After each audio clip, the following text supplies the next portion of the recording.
반갑습니다. 반갑습니다. 기억하기로는 제가 8년 전, 7, 8년 전 된 것 같습니다. 그때 제가 현대교회에서 신문을 하고 있었는데요. 막 남미에서 돌아와서 현대교회에서 신문을 하고 있을 때 김준영 교수님이 연락 와서 한번 대예배 설교를 해달라 그래서 대예배 했는데요. 그때 이제 아마 제가 기억하기로는 창세기 2장에 에덴 동산에서 있었던 일들을 가지고 아마 그때 설교를 했습니다. 그게 유튜브에 아직도 돌아다니더라고요. 네. 그래가지고 그 설교를 가지고 교회에서 몇 번씩 물고 먹어야 되는데 유튜브에 나와 있는 바람에 그렇습니다.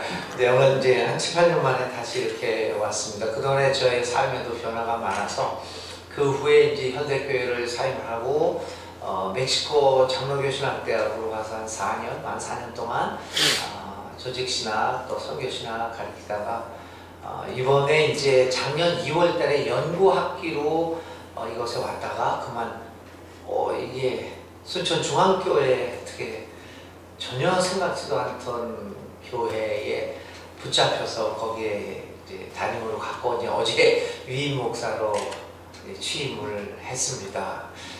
사실 제가 이제 그때 순천중앙교회 오게 되면서 고민이 많았습니다. 내가 평생이라기보다도 늘 그 대형교회의 폐해들을 주장해 왔는데 갑자기 뭐 그렇게 사실 서울에 비하면 큰 대형교회도 아니지만 지방에서야 큰 교회입니다. 거기에 갑자기 부름을 받아서 가게 되었는데 동지들을 대발하는 게 아니냐 이런 생각도 많이 들고 너도 별 수 없구나. 결국은 좋은 자리 나고 폼 잡는 자리 나니까 후다닥 그거 신학이고 사상이고 다 버리고 가는구나.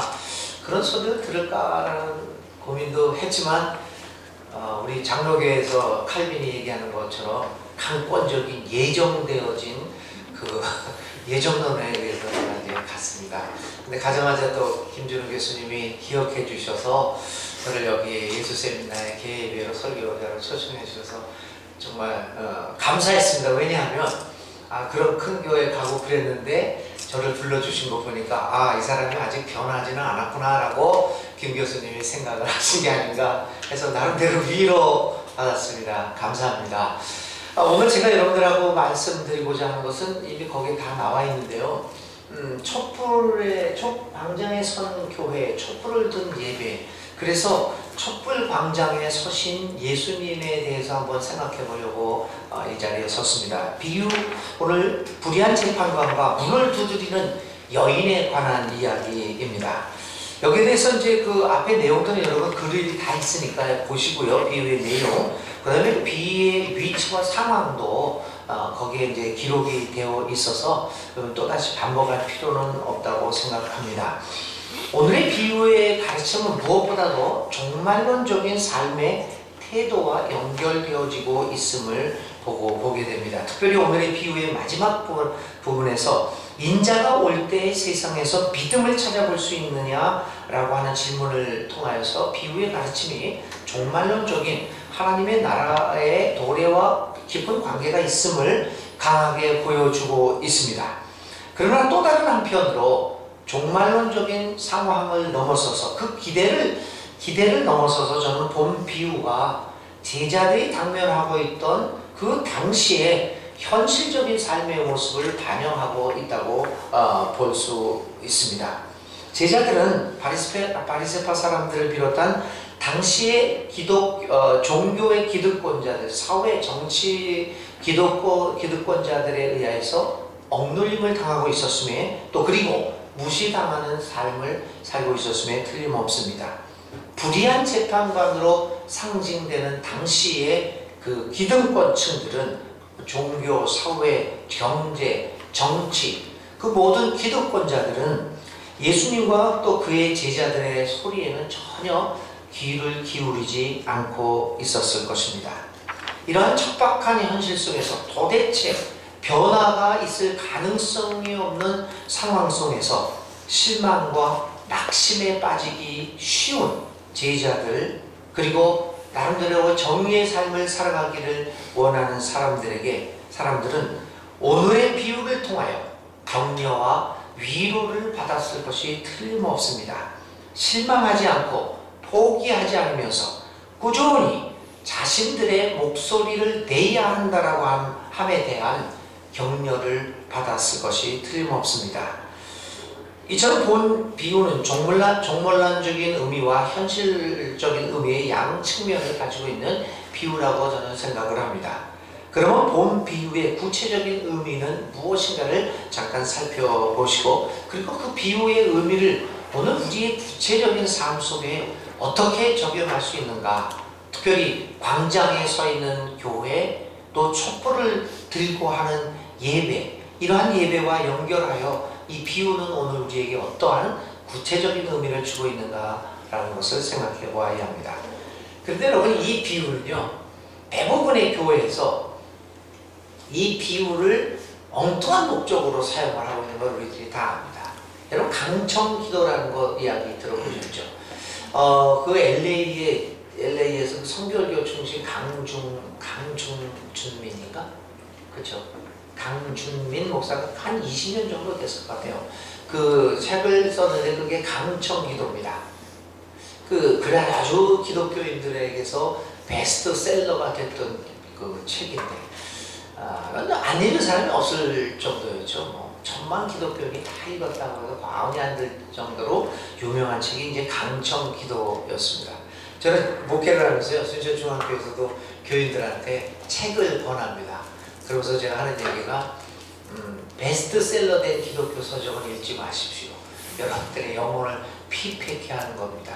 좋은 책인데 잘 팔리지 않는 책을 하여튼 찾아내서 그 책을 읽어야지 영혼을 살찌운다고 이야기를 하는데, 예, 그렇죠.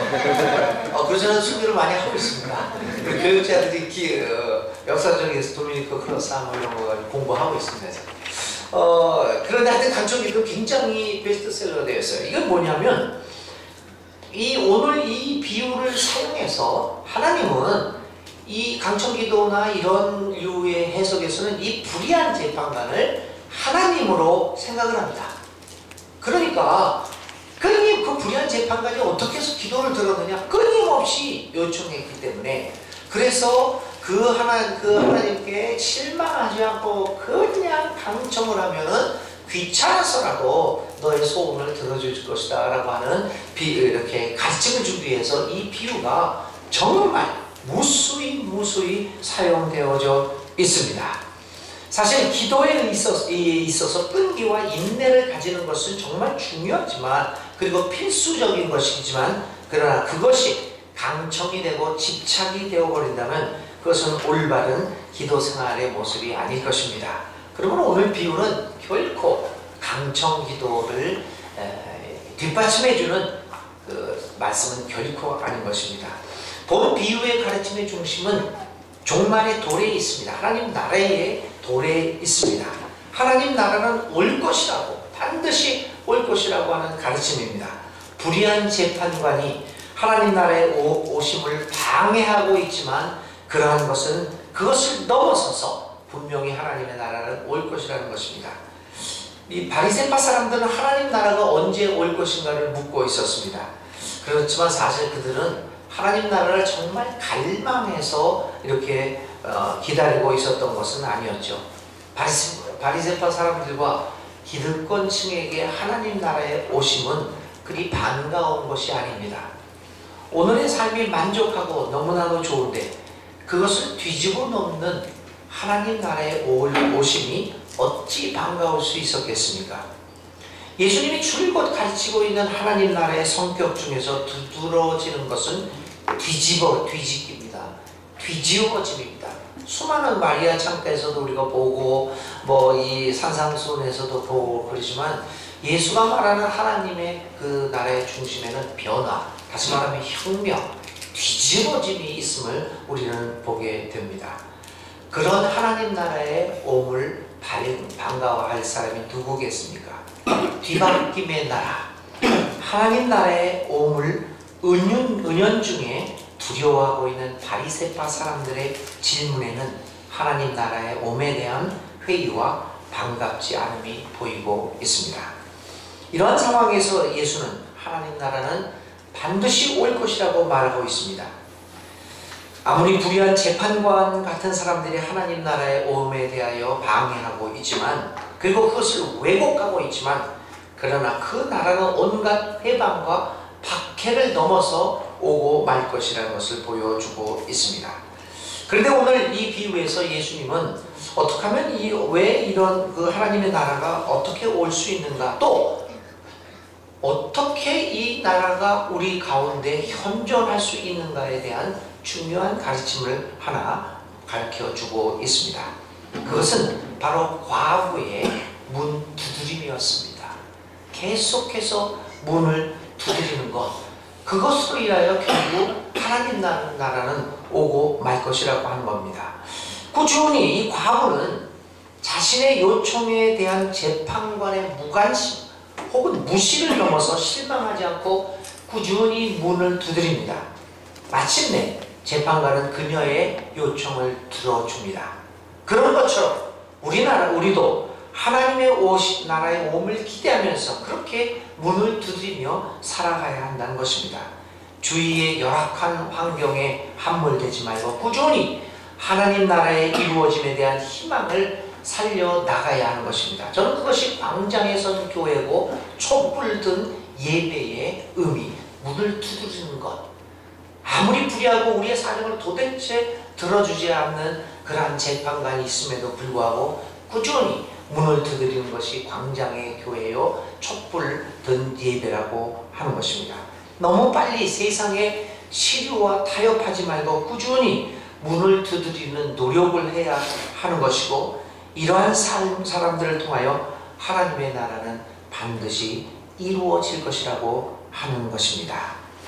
오늘의 비유는 이렇게 거기에 있는 누가 문을 두드리는 과부인가 라고 하는 면도 우리는 이 비유를 통해서 살펴볼 수 있겠습니다. 누가 이 땅 위의 과부인가? 바로 비정규주의 구조적인 문제 속에서 도저히 활개를 피지 못하고 살아가고 있는 우리들의 이웃, 아니 내가 바로 과부입니다. 비정규직 노동자들, 인간들의 끝없는 욕망 속에서 파괴되어 가고 있는 우리의 자연환경, 3,500만 마리 이상의 닭과 오리가 죽어가는 이 우리 한반도의 이 자연환경, 그리고 벌써 이제 뭐 1,000마리, 2,000마리 또 구제역 속에서 얼마가 죽어야 할지 모르는 소, 돼지들, 우리의 자연환경들, 이게 꾸준히 이러한 것들은 문을 두드리는 과부가 아니겠습니까?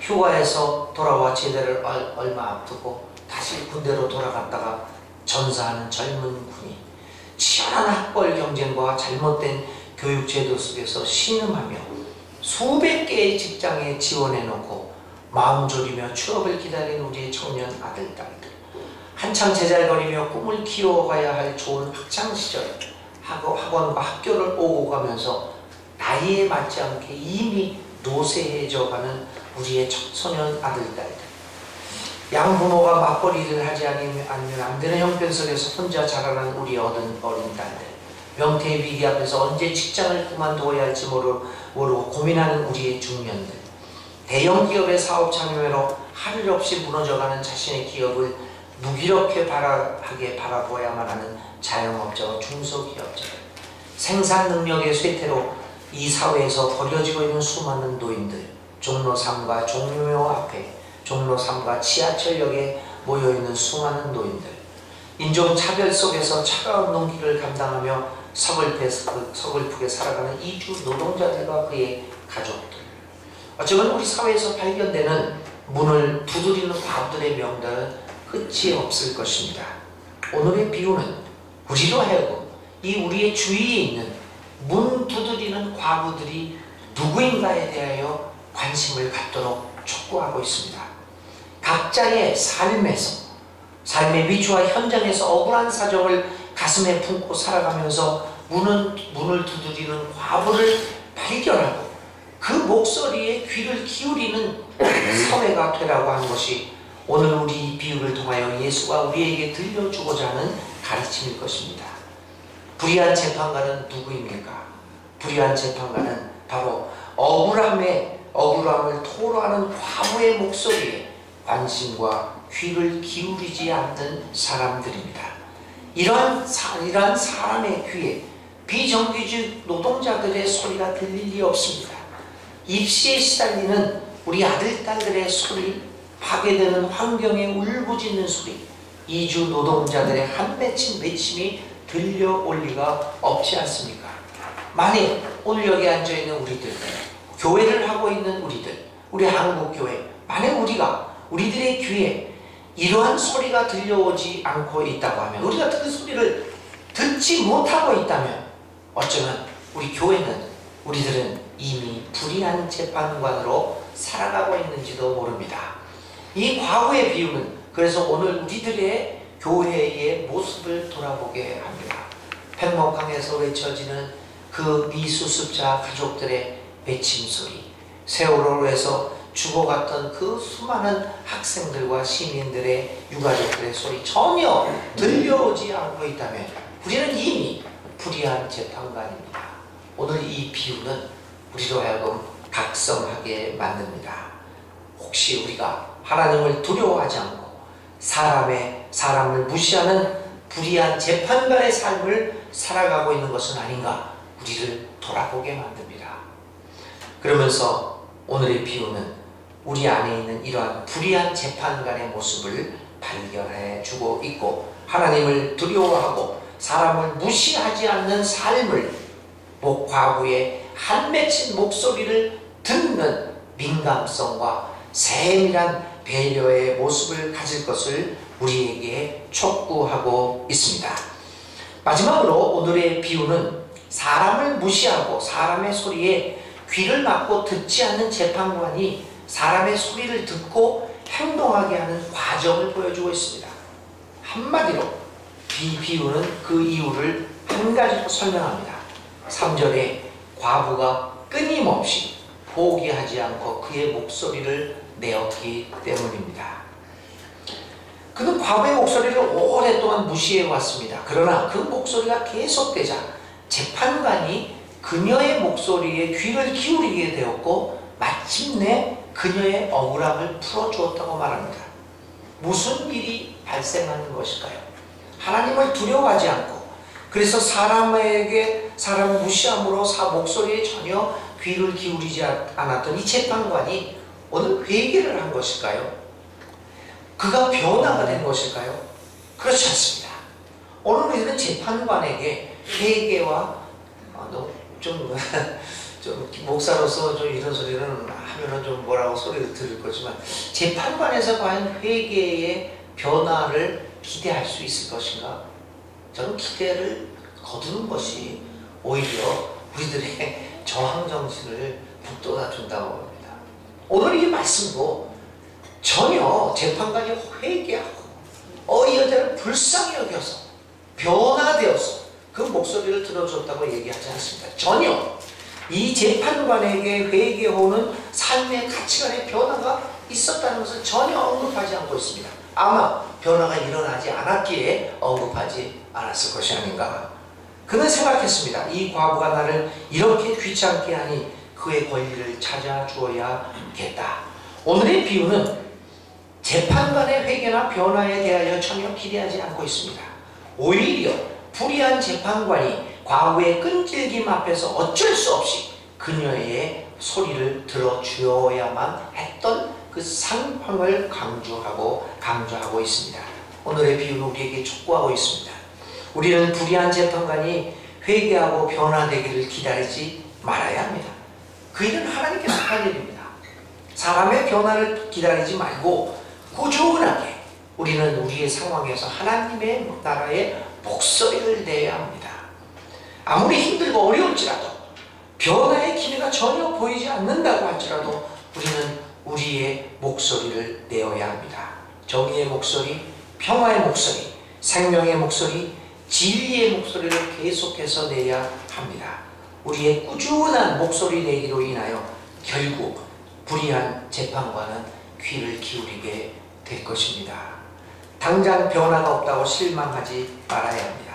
꾸준히 하나님의 나라를 향한 우리의 발걸음을 옮기고 목소리를 내게 될 때 언젠가는 우리의 끈질김 앞에 이 세상도 하나님의 나라의 소리에 귀를 기울이게 될 것입니다.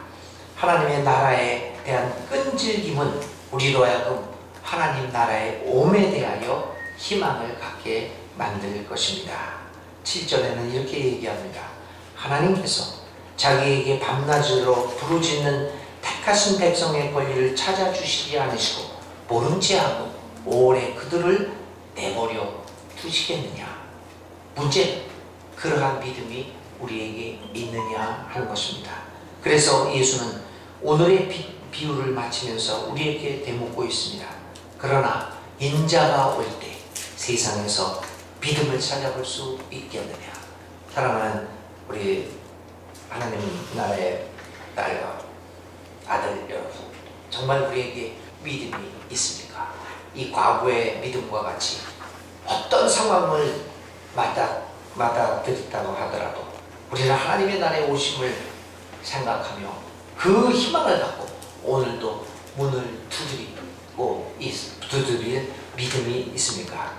제가 존경하는 사람 중에 존경하고 이렇게 책 많은 이렇게 읽는 좋아하는 사람 중에 혁명가 체 게바라가 있지 않습니까? 체 게바라가 남긴 말 중에서 스페인어로 아스타 빅토리아 시엠프레. 그래서 저는 모든 글에 그거를 제 글에 다 편지에도 다 쓰고 있는데 이 아스타 빅토리아라는 말이 시엠프레라는 말은 승리까지, 승리의 그날까지 시엠프레라고 말은 always, 항상, 언제나 그런 얘기입니다.